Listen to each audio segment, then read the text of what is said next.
Well, hello, Nativity Bible heads. It is Dr. Wayne, and it is time for Bible Study Wednesday, July 21st edition. I am in the middle of, not in the middle of, but in chapter 6 of 2 Kings. I usually start at the beginning of the chapter, but when I was teaching chapter 6, I realized that the story that chapter 6 ends with actually spills over to take in the entire chapter 7. So I'm going to start in 2 Kings chapter 6, verse 24, and going to go all through the end of chapter 7. Now, we're in this section of material that's dealing with Elisha. And Elisha is the prophet who shows himself to be very powerful, and his word is like indubitable. It comes from the Lord. Anything he says, it's like it happens. And in this time, the northern kingdom, which is where Elisha is doing his stuff, is having problems with the kingdom to the north, the Arameans. The Arameans, today we call them Assyrians. But last week it was just a problem of raiding parties of the Arameans coming into Israel from the north. Now it's something much bigger. Look at chapter 6, verse 24 of 2 Kings. Sometime later, Ben-Hadad of Aram mustered his entire army. He marched against Samaria and laid siege to it. Samaria was the capital city of the northern kingdom. Now, so the context for everything that's coming here in this section is the city, the capital city is under siege. I mean, it's when you're under siege, your supply lines are cut off. So there's going to be dire consequences. You're not going to be able to get food, and it's going to feel like a drought. It's going to be a time of desperation. It's going to be a time of mourning. It's going to be a time of reflection, even like, oh, what could have caused something like this? So that's the context for all of this that's going to happen here through the end of chapter 7. As the siege continued, famine in Samaria became so great that a donkey's head was sold for 80 shekels of silver and 1/4 of a cab of dove's dung for 5 shekels of silver. Okay, so it was not uncommon in that day and age for when if you're trying to describe the extremes of a situation, that you will use the prices of exotic foods to tell you what is going on. To give you it's kind of like to give you a picture of how bad it was. Yes, it's so bad. Who eats the donkey's head? Well, yeah, when you're poor, you got to use every part of the animal. So if it's going for that, then guess what? Things are bad. Oh, and what's this thing about the dove's dung? Well, different thoughts. Considering the eating habits of doves. Could just refer to the fact that in dove's dung there are undigested seeds. Yeah, I said it. Or it could refer to something like falafel. That could be falafel, but it's probably what it says it is. There's some sort of a food there that they get from the excrement of the birds. Anyway, that's how bad it was, okay? Yes, that's how bad it was. Now, as the king of Israel was walking on the city wall, a woman cried out to him. Walking on the city wall was not that uncommon. it is something, it's not like he was afraid of getting shot. They didn't have that kind of munitions back then. The king was doing what kings do, and that is being seen amongst the people. Help, my lord king. And he said, look at this. He said, no. Let the Lord help you. How can I help you? This is just a recognition of the fact that he's feeling very helpless. Remember what's going on.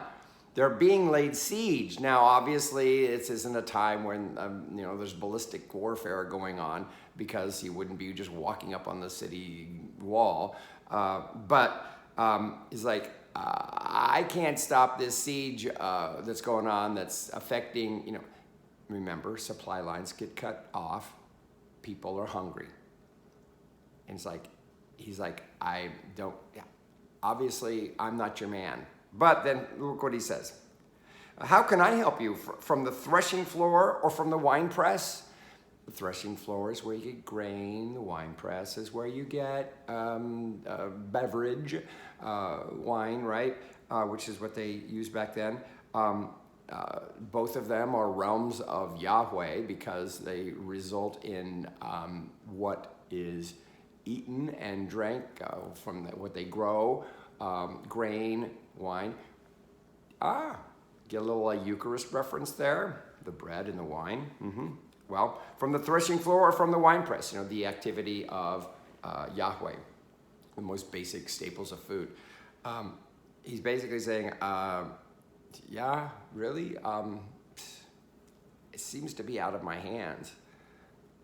Verse 28, but then the king asked her, what is your complaint? She answered, this woman said to me, give up your son, we will eat him today, and we will eat my son tomorrow. Whew. So we cooked my son and ate him the next day. I said to her, okay, first of all, yes, it was known back in that day and age that things, when they got so desperate, would they cannibalize their own children? Yes.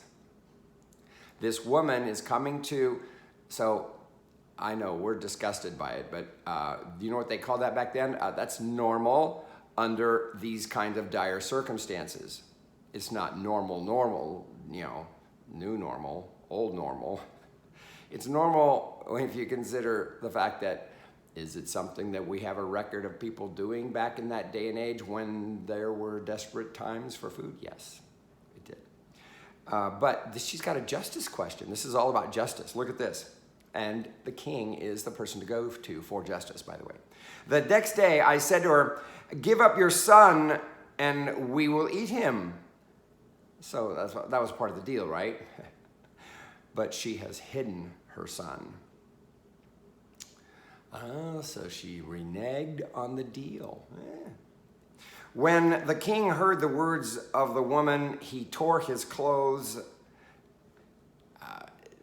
He's not responding to the injustice of the fact that, oh, well, she should give up her son, so she should be true to her word. That's not what's going on here.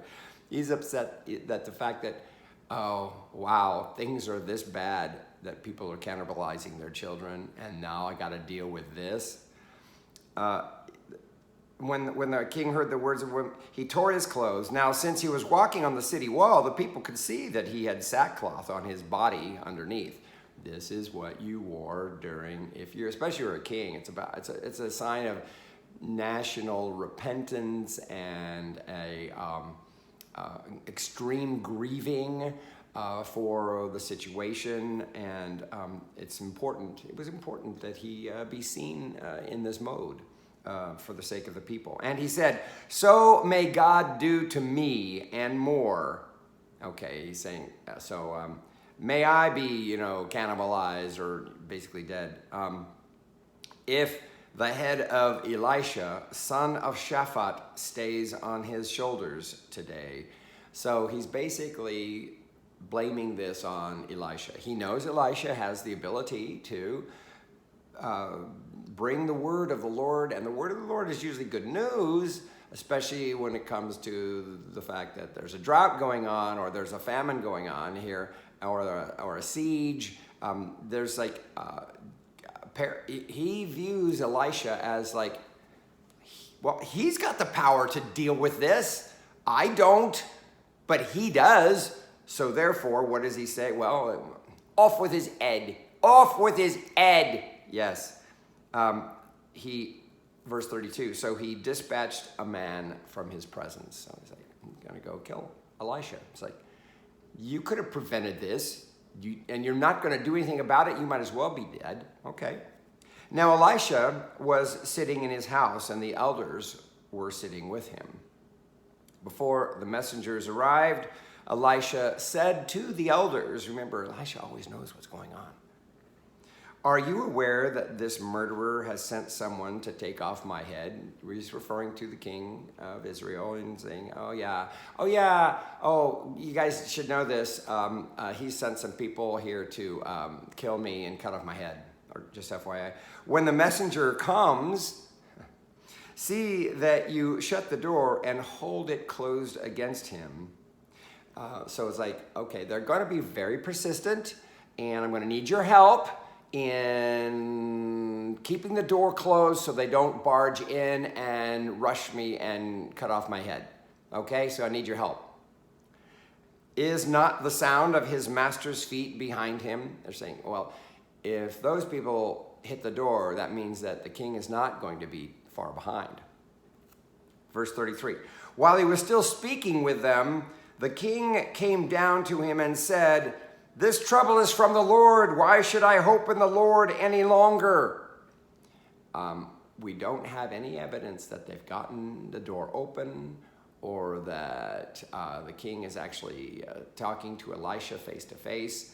It's the picture I get from the narrative is that this is going on while the door is closed, and he's yelling from behind, and they can hear inside. And Elisha is going to respond. Look at this. But Elisha said, hear the word of the Lord. Thus says the Lord, tomorrow about this time, a measure of choice meal shall be sold for a shekel, and 2 measures of barley for a shekel at the gate of Samaria. So Elisha's word is basically, dude, all this is going to be over with by tomorrow. Those exorbitant prices and the famine that we've been experiencing, guess what? It's all going to be over. Everything is going... This siege is temporary. And in fact, it's so temporary, it's going to be over by tomorrow, okay? The prices are going to be back to normal. The siege will be lifted. The famine will be relieved. So he's basically saying, yeah, okay, all this stuff that you're stressed out about, it's going to be done by tomorrow. Verse 2. Then the captain on whose hand the king leaned said to the man of God, remember, they're still holding the door, right? The elders, the old guys, they're holding the door against them, trying to push in. Even if the Lord were to make windows in the sky, could such a thing happen? But he said, you shall see it with your own eyes, but you shall not eat from it. Ooh, those are foreboding words. In fact, this whole passage is going to end. I'm now in chapter 7, I think you noticed. Is going to end with those words being repeated. Okay, all right. Verse 3. Now there were 4 leprous men. Now this is still a part of the story, but we get a lot of detail. So if we are, as the reader, we know that, well, you know, if Elisha says it, it's going to come true.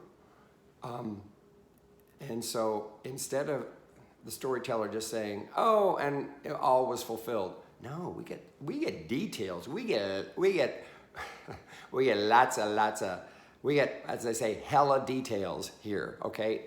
get this story. Verse 3, now there were 4 leprous men. Now, okay, lepers back then, the word leprous was an adjective, leprosy was a noun. It referred to a various range of skin disorders. It could be as simple as dandruff to, your skin falling off of you and all of that. Now, there were 4 leprous men outside the city gate, and so these are the kind of lepers who couldn't get inside the city. So they were outskirts type of people, okay? Not insiders. And who said to one another, well, we're just as good as dead. He said, why should we sit here until we die? If we say, the last people to get any food during a famine, are you kidding? The last people to get any food are the lepers. Let us enter the city. If we say, let us enter the city, the famine is in the city, we shall die there. But if we sit here, we shall also die. Therefore, let us desert to the Aramean camp. Oh, if they spare our lives, we shall live. And if they kill us, we shall but die. So they decide to be defectors. And it's like a what have we got to lose kind of a situation. Because they have food, obviously, because they're cutting off supply lines. Verse 5, so they arose at twilight to go to the Aramean camp. But when they came to the edge of the Aramean camp, there was no one there at all. For the Lord had caused the Aramean army. Oh, so here we get, we don't get this very often in Scripture. We get a flashback explaining why they're seeing what they're seeing. What did they see? They saw no one in the Aramean camp. And now we get a backstory. It's like, oh, this is just intricate. We don't get this all the time. I'm really excited about good narrative. For the Lord had caused the Aramean army to hear the sound of chariots and of horses, the sound of a great army, so that they said to one another, the king of Israel has hired the kings of the Hittites and the kings of Egypt to fight against us. Now, okay, the Hittites, who were the Hittites? They were like the former inhabitants before, in the Canaan days, pre-Canaan days even. I mean, it was like, it was the name of some people that lived in Canaan. So it's like a historical reference. And the kings of Egypt, yeah, historically, did they send armies up north? Yes, they did. There was frequently battle. That's what Israel was. It was this land bridge between that area to the north and the area to the south, okay? So that's the reason why there was so much interest in Israel, because it's just this little land bridge between the two. So anyway, so they are hearing it's like, we don't know if it's a delusion, but something made them think that they were being attacked upon. And so they fled. Verse 7, so they fled away in the twilight and abandoned their tents, their horses, and their donkeys, leaving the camp just as it was, and fled for their lives. That's how afraid they were. Did not Elisha say something like, oh, everything's going to be normal by this time tomorrow? When these leprous men had come to the edge of the camp, they went into a tent, ate and drank, carried off silver, gold, and clothing, and went and hid them. Notice this wasn't a holy war type thing. This was just a raid. Holy war would have conditions under which, like, no, you can't take any booty. You must leave it all or kill it all or whatever. But that's not what's going on here. Then they came back. This is referring to the leprous men. Entered another tent, carried off things from it, and went and hid them. So they took a couple of little into there. It's like, oh, well, they're not gone. So they stored up some stuff for themselves. Yes? Okay. Then they said to one another, these are the leprous men now. Then they said to one another, what we are doing is wrong. Apparently, they all of a sudden, they get a little bit of a altruistic motive out of nowhere. This is a day of good news. It's like they realize, we got what we want. You know what? Maybe we can share this with other people. Look at this.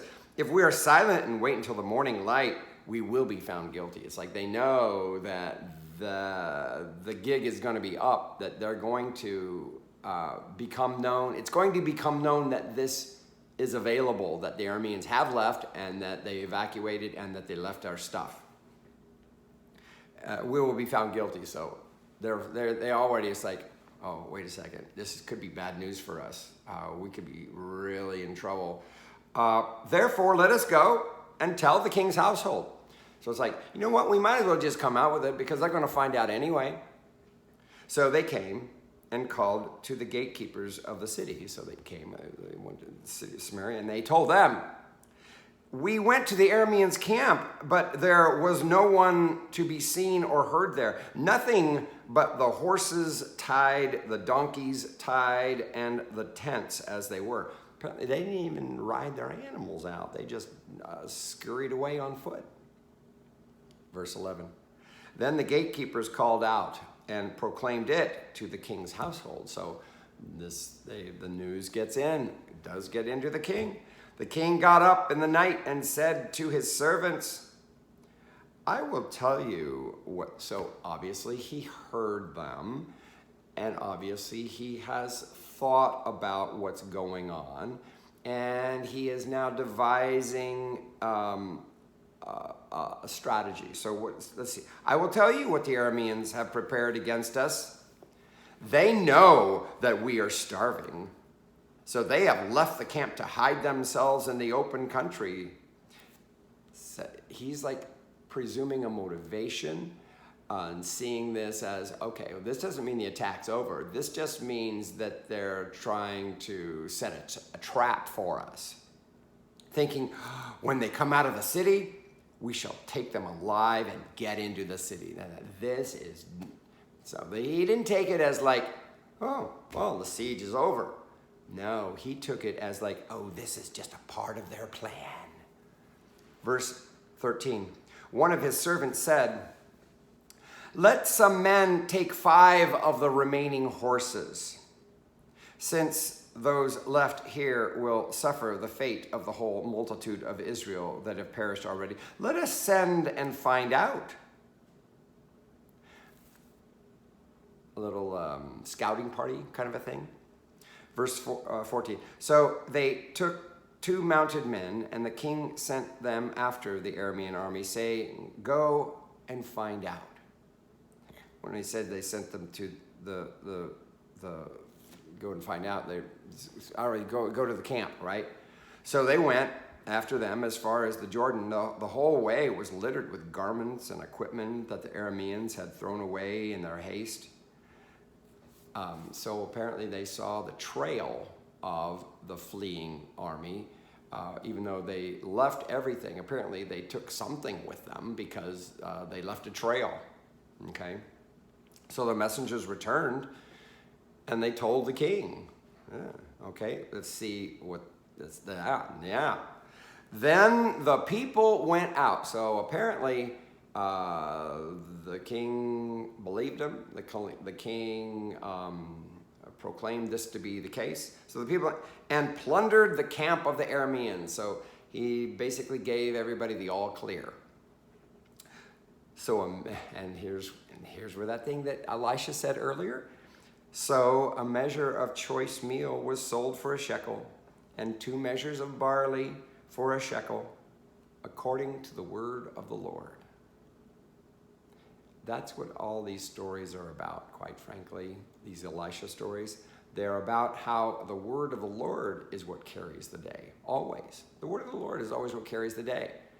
It's never any plan by any human. It's always the word of the Lord. And it comes through Elisha in these days. Verse 17.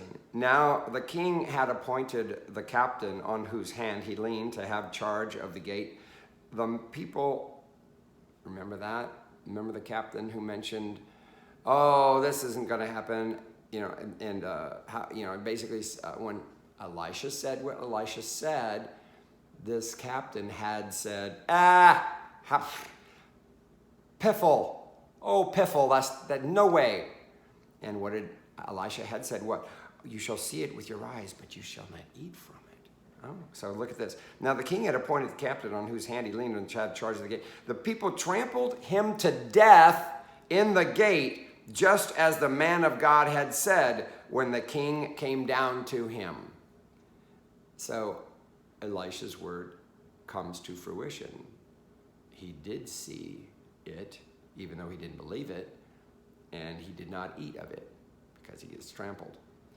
And look at this. The narrator even wants to make sure we don't miss this, so he refers back to it. Look at this, verse 18. For when the man of God had said to the king, 2 measures of barley shall be sold for a shekel, and a measure of choice meal for a shekel, about this time tomorrow in the gate of Samaria, the captain had answered the man of God, well, even if the Lord were to make windows in the sky, could such a thing happen? And he had answered, you shall see it with your own eyes, but you shall not eat from it. It did indeed happen to him. The people trampled him to death in the gate. So this is the narrator really making sure we don't miss this. It's like, it's like when you have to explain the punchline of a joke. You really shouldn't have to, but maybe it's necessary because who knows, maybe you didn't catch this, that kind of a thing. I think this is a beautiful narrative. Once again, Elisha comes out as, wow, this guy really does have the word of the Lord, and he gains the word of the Lord. He even though his life was in danger, I think that was a funny picture of him with the doors being held, the elders. So these old people, elders means the older ones, they were the older ones of the community. And it's like, and they're all holding the door against the gates. As Elisha yells through the door, everything's going to be fine tomorrow. This will all be done, and everything's going to be back to normal, okay? Word of the Lord. Blessings. And it comes to pass. Again, whenever we see these stories in the Hebrew Bible with regard to the prophets and the way they spoke the word and they were controlled, basically the history that was going on, it was a way of showing that outside forces aren't the ones that dictate our circumstances. Our circumstances are our circumstances, but our experience of our circumstances, what it depends on is what word are we listening to? What word are we listening to? It's like, are we listening to an interpretation of events that makes it sound like, oh, this is horrible? Or are we listening to the word of the Lord that points out victory and points out winning and points out something that's going to happen that's good? Pay attention to that. In the realm of our world today, people not interested in the word of the Lord. The people are interested, as is indicated by our various striations of cable news. People are interested in stuff that they like. It's like, well, we want to hear this viewpoint, so we watch this channel. We want that viewpoint, we watch that channel. And it's like, and each person thinks what they're getting is the truth. When all it is just a lot of people just settling in on like, well, yeah, this is what I believe. That's good. It makes me feel good. It's like, it's a way of patting our egos, and it's really, it's really selfish, and it's really not productive to being members of a civilized society. And that's one of the reasons why we experience the division that we do today, is because very few people are interested. Well, what's the real truth? What's the real truth? What's the word of the Lord? What's the word of the Lord? Well, this is where we come in, church. Anyway, I feel like I'm going into a sermon here. I'm not going to do that. I'm going to cut it off and say, blessings on your day. We'll see you when we see you. Peace.